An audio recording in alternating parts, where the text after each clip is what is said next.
માણસનું મન એક બગીચો છે.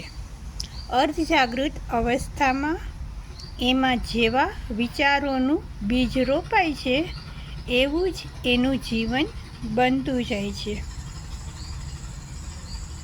મન સતત સફળતા ઝંખતું હોય તો કદાચ સફળતા મળી પણ જાય, પરંતુ જીવન સાર્થક બનાવવા માટે તો સતત મનને એ બાબતે સતર્ક રાખવું પડે. રોજ રાત્રે પથારીમાં જતી વખતે મનમાં એક સવાલ આવવો જ જોઈએ કે આજે મેં નિસ્વાર્થ ભાવે માનવતાનું કયું કાર્ય કર્યું.